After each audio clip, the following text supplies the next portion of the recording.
Good people of South Baltimore, welcome back to South Baltimore Now. I am Nate Carper. We got Kevin Lynch here. Kevin, man, how you been doing? Just fine, Nate. How about yourself? I've been doing good, man. Glad to have you back on here to bring us this exciting episode that we're going to do today. This one's really fun. This is really cool. I just thought this was such a unique story here in South Baltimore that I think is going to be something our listeners are going to love. Yeah, I agree. One of the things I love about being a business writer is meeting so many different business owners and kind of getting inside their minds and see how they ended up with this business, which you'll be able to hear today on the podcast as we interview Brian Meyer and Marcellous Butler from FLOHOM. This is a floating hotel suite business. This is very cool. They have these luxury houseboats. They got a couple in the water in Baltimore right now. They're planning more. They have another one in the water down in Arnold, Maryland. So a really cool story. Not only are they kind of creating this waterfront hospitality experience, but they're going to manufacture these boats going forward right in South Baltimore in the Baltimore Peninsula development. So really cool story, hits a lot of different angles of the business world, and I think you'll enjoy hearing their story.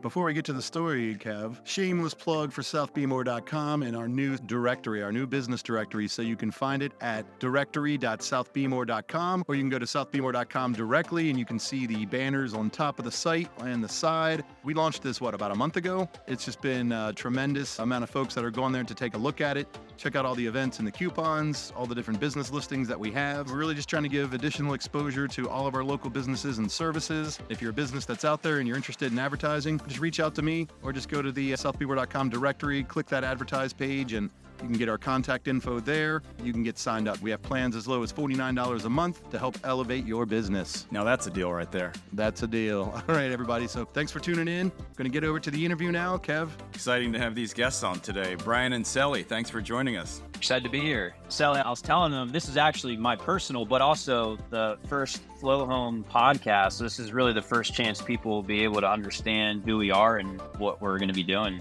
Very cool. So I find this a really interesting business, so I'm very excited to hear more. So tell us, what is FLOHOM? So FLOHOM is a next generation experiential hospitality company where we're taking a unique asset, i.e. a houseboat, and using it as a floating hotel suite. Really high quality product, high quality furnishings. And from the experiential part is adding curated experiences for people when they are staying in the FLOHOMs to experience, whether it might be hiring a private chef, masseuse, yoga teacher, and then also really curating our version of the best things to do, the coolest things to do, the coolest place to eat around Baltimore, really leveraging and connecting the communities that we're in.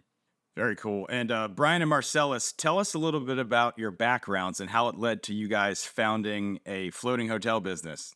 I started down the entrepreneurial route in 2014, co-founding a paddle sports company called Capital Sup in downtown Annapolis, Maryland. And before that business opened, really the only way people could get on the water in downtown Annapolis was either by owning a boat or taking one of the few boat tours in Annapolis. So that really didn't allow that many people to really experience the best thing about Annapolis, which is being on the water. And two friends of mine co-founded Capital Sup and opened our first location on Spot Creek, which is right downtown Annapolis, and quickly grew that business and really created a really awesome community and really a new way for people to access the water in Annapolis. For $30 or less, people can go take out a paddleboard or a kayak and paddle around downtown Annapolis.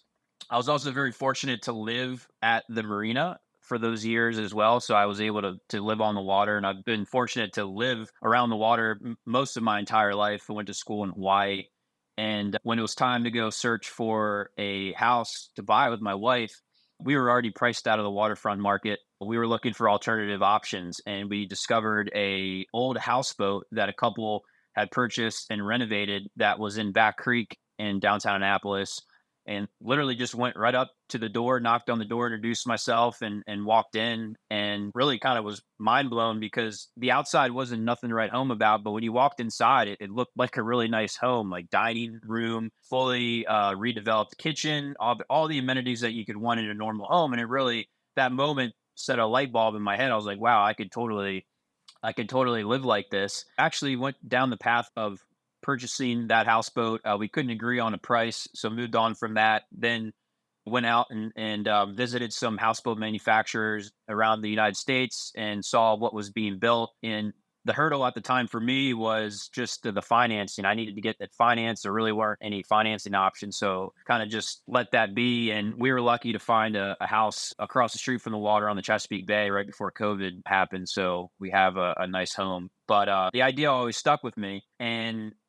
when COVID came about and we all got to just take a break and really kind of just think about what's going on in the world and what we wanted to do, I just got really motivated to build another business around the water. And so my wife and I just one day just started talking about this houseboat, and one call led to another. And that just kind of led me on this path of just talking to people, potential locations, and people that could be interested in the business. And so one of the early phone calls was to Selly, who I didn't know at the time. But previously, one of the other things that I've done is I co-founded a nonprofit organization called the Live Water Foundation, where we teach veterans how to paddle, and we also work with underserved youth in Annapolis, teaching them how to paddle. And the third component is our clean water activation. And one of the programs that we do is grow oysters off residential and commercial piers to help replenish the water quality in Annapolis and other communities. And Selly, which he'll speak about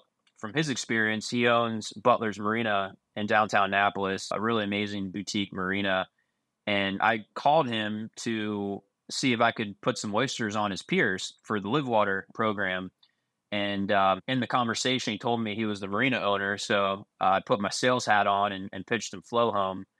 And I'll turn it over to him because he has his own story of how he kind of got involved with FLOHOM and his past experiences with houseboats. Awesome. Thanks, Brian. Yeah, so Marcellous Butler, everyone calls me Sully. I'm the owner of Butler's Marina and another couple other ventures in Annapolis, but we've been in the marina space for the last 25 years, running a boutique marina in downtown Annapolis. I'd say roughly maybe 15 years ago, we were interested in purchasing a little small marina that was right next door to our marina. It was probably like a 12-slip marina. And my wife and myself, we came up with a concept that we were about to create, we want to call a houseboat row, because that was the only way really the numbers worked financially.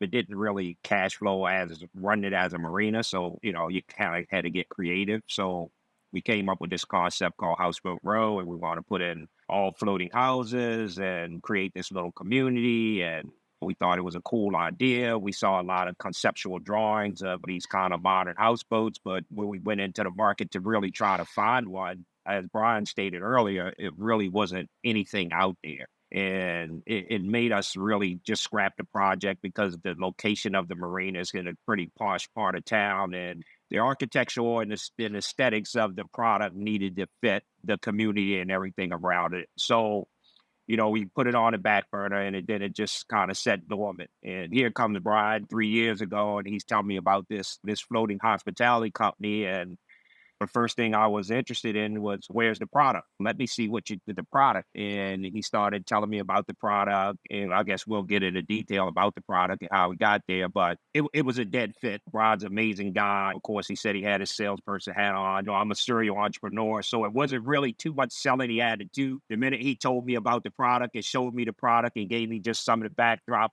to what it is he was trying to do, I was all in. Yeah, that's basically how I got started. And Sally, I know you're a big part of manufacturing these boats moving forward. So tell us a little bit about your construction background and what excites you about building houseboats. Well, being one of my ventures in my entrepreneurial world is I've been a real estate developer for the last 30 years, and I've developed a number of projects. I'm also a licensed builder.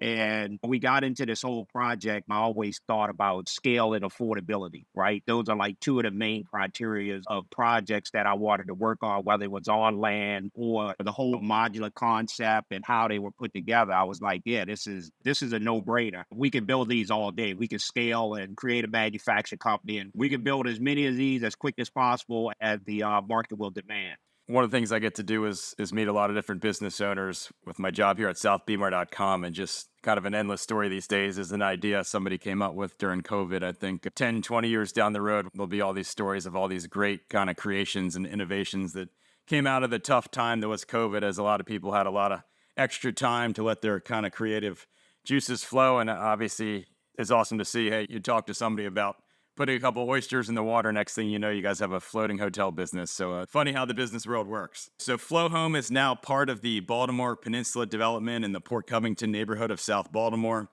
This development is leading a complete transformation of this waterfront neighborhood. What do you guys like about being in Baltimore Peninsula, and how did you guys develop a relationship with the team at Sagamore Ventures?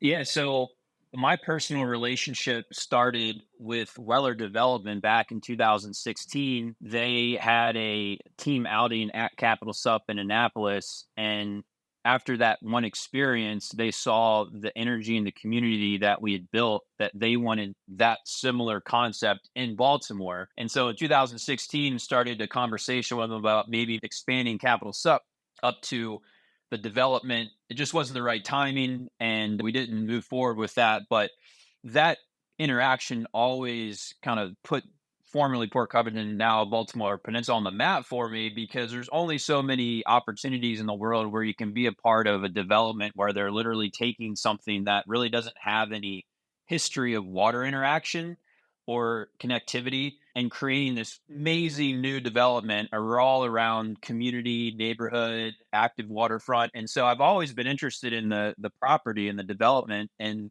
when I was talking about my first few calls about FLOHOM, my second call, actually, I didn't call. One of the members of Weller Development at the time actually called me in 2020 because they wanted to restart the discussion about having Capital Sup move up there. And I let them know that I had moved on from Capital Sup, but I put my sales hat on again and pitched some FLOHOM, and they loved the idea. And so that was another example of just positive momentum early on that kind of just led to the evolution of FLOHOM, where we got in there very early before it even exchanged hands to Mag Partners to talk about the concept, and they were on board, and they've been very supportive of us throughout this process. And so we have FLOHOM 2 Modern Charm located at Port Covington Marina in Baltimore Peninsula, and we also have our Tidewater production facility at the peninsula.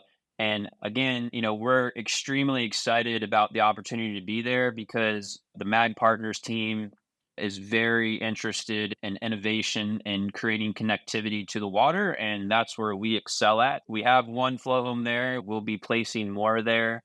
And we're just really excited to be a part of the development. It's very exciting to have you guys in South Baltimore.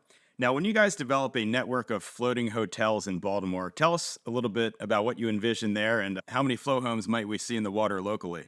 I love Baltimore. We love Baltimore. I know Baltimore, rightfully so, has issues that it's figuring out, but I tend to always look at the positive side. And Baltimore is one of the most beautiful waterfront cities out there. And we're on a mission to bring the cool back to the Baltimore waterfront by creating this first of its kind floating hotel network. There's no other city in the United States that can say they have a FLOHOM, that we're placing FLOHOMs in different marinas and waterfront communities within the city where people can book short-term stays. And right now we have FLOHOM 1, which is in the Inner Harbor, the most incredible views of the city. Since we opened that FLOHOM, it has been pretty much fully booked out since we opened. We have number 2 at Baltimore Peninsula.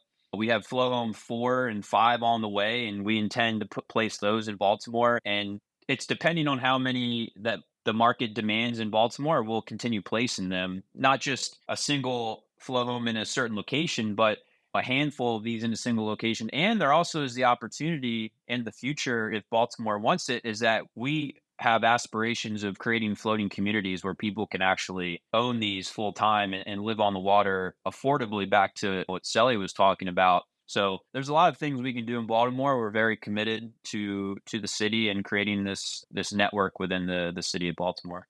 And Sally, tell us a little bit about the manufacturing process. I know you guys have some garage bays at Port Covington Marina, and hopefully you'll need more space eventually. So tell us about manufacturing them, and are you running out of room anytime soon?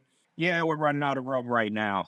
So it's great that one, having demand and have the partnership with the folks here at Mag Partners in the Baltimore Peninsula. I mean, they've been over backwards to help us make this work, right? Even when it comes down to accommodating from the warehouse space and providing us all the access that we need to the peninsula. It's just been a great working relationship. We have capabilities of expanding. They have another large 25, maybe it's about 40, I would say 40,000 square feet across the street over at Impact Village that we're talking about as well that we can actually grow into.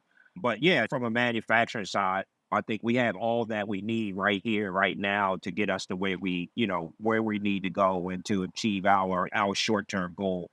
Of course, we will be having these, if you want to call it micro production facilities up and down the eastern seaboard is what we're planning. Maybe one in Florida, one in North Carolina, one in the Midwest, just for easy access once they build to their shipping destinations.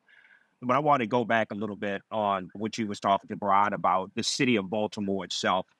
Being in the marina industry for 25 years, I've seen what I would consider the exclusivity of the marina industry, right? I mean, unless you were part of the yacht club, unless you had a boat, or you was a friend of someone who had the boat that was kept at the marina, it was tick-tock game locked. You go to a lot of these marinas, they have gates up at them. You really can't get down and access the marina onto the pier and be a part of that, what we call the marina life, right? And there's a new magazine out by Oasis. It actually is called Marina Life. And it just talks about all the great things about enjoying that marina life. We believe, especially in Baltimore, this gives the people from Baltimore an opportunity to really have at first hand access to the marina life, but not just sitting down at our Harbor East, overlooking the beautiful restaurants they got, overlooking the water, looking down on the marina, right? It's a difference. It's a difference when you're looking over you're down in the marina, sitting in a slip on a flow home, enjoying that whole marina life. I mean, it's just like a whole nother dimension of experience.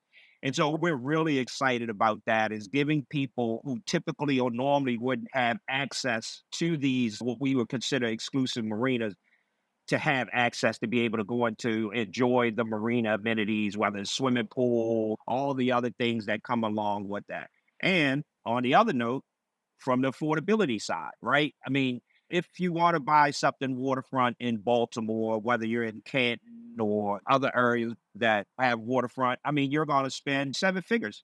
This product, you can buy it, you can put it in a slip, you find a marina that'll accept you, and you can live on it at a fraction of the cost. Now you have waterfront living at a fraction of the cost. So those who would typically will not be able to purchase a waterfront home, now they can purchase a flow home and they can put it in a marina now and they have waterfront living. So those are the things that really gets us excited. But we bringing that access and affordability to folks who over the last, 40, 50, 60 years of the whole marina industry, giving them opportunity to enjoy and take advantage of this type of lifestyle. So that's cool that you're going to give people more access to that type of lifestyle. And it's a good segue into my next question, because I know you guys have talked about these floating communities. What do you envision life could be like for somebody living at one of these floating communities? I mean, I think from my perspective is before houseboats became an idea for me, my wife was very intrigued about tiny homes on land and like the more communal social aspect of living where I'm 36 years old. My wife and I really desire experiences over owning assets. And I think that's kind of becoming more of a trend in general, especially for the younger generations. And personally, I don't need a big house. I just need to be on the water. And through my journey as a water entrepreneur, I've learned that there's many other people that have that same type of vision. We envision a certain marinas, not all marinas, but there are a lot of marinas out there that exist that with the evolution of any industry, there's consolidation, which has happened in the marina industry, but there's also a lot of small marinas out there that are still owned by families, mom and pop operations that are going to want to sell their property because they can't afford to pay the capital expenses to modernize their marina. And we view those as future real estate for our floating communities where people can own a flow home, high quality product, different floor plans. It's living not for everyone. If you want a big house, probably not for you. But if you can live in 400 to 900 plus square feet with a fully decked out rooftop and be around people that you enjoy being around and having real access to the water where you could take a kayak or paddleboard out or a boat out. It's a great lifestyle. And even in a seasonal place like Baltimore or in Maryland, the change of the seasons, These are very well constructed with Four Seasons in mind, well insulated. They have heating inside. You can have heating on the rooftop. So it will be very enjoyable all year round. Awesome. Well, it'd be sure be cool to add that as an option for people moving to Baltimore or looking to downsize in Baltimore, or people just looking to change up the way they live. And I know a part of your business model is eventually to sell flow homes to buyers looking to live on the water, or maybe they treat that as an investment. How much customization do you think will be available to these future buyers? I think from our standpoint, we're treating our retail experience kind of like someone would go buy a Tesla. You have selections, but we're not in the business of custom building. We're in the business of building affordable products at a fast rate. So we'll have 4 or 5 different models. And within those models, you'll have 4 or 5 different selections of paint, finishings, things like that. Like enough customization to make it feel custom to the client, but also we're not trying to reinvent the wheel at each build. We want to be able to mass produce these. And just from the landscape of builders out there, a lot of the houseboat manufacturers are more on the custom side. Someone wants a custom built boat, they can go to them. If they want something that's affordable, something that's quick but high quality product, you can buy from FLOHOM. And how much kind of attention are you guys generated in the aspect of, are people already hitting up your inbox, hey, sell me one of those one day, or marinas reaching out saying, hey, let's get one of those in our water, or any cities saying, hey, let's add that lifestyle here? So what type of communications are you guys getting so far? But when you create a business, you put a plan together and you're like, hey, this is the plan we're going with. But at the end of the day, the market dictates your plan. And we've received incredible retail interest here locally.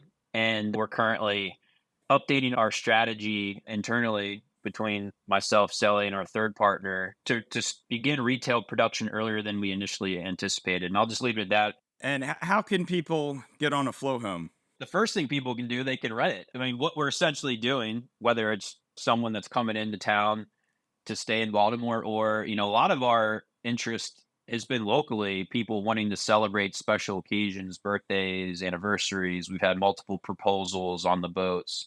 So they can do that.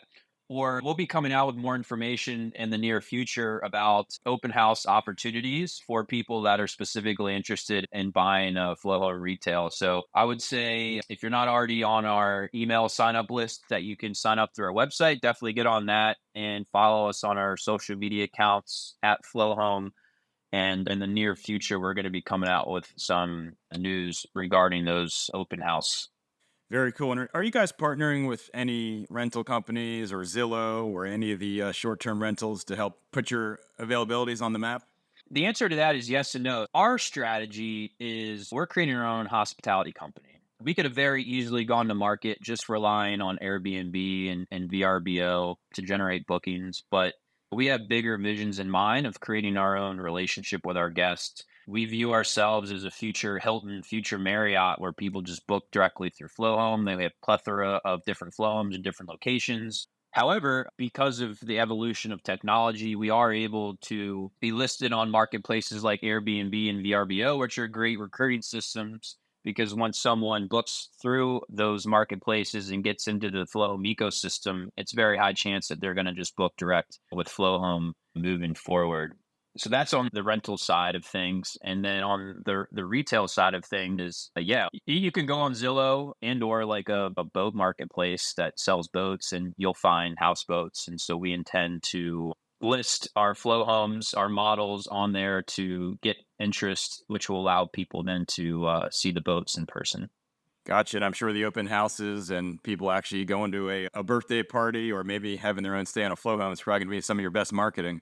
It is, yeah. I mean, again, my background's in marketing. I love creating and I love visual storytelling. I'm a photographer, videographer, and a lot of our demand has been just organic through social media. People seeing our videos on Instagram or on LinkedIn and booking direct that way. We're not hard to find. We're on all the platforms, so people can find us and follow us.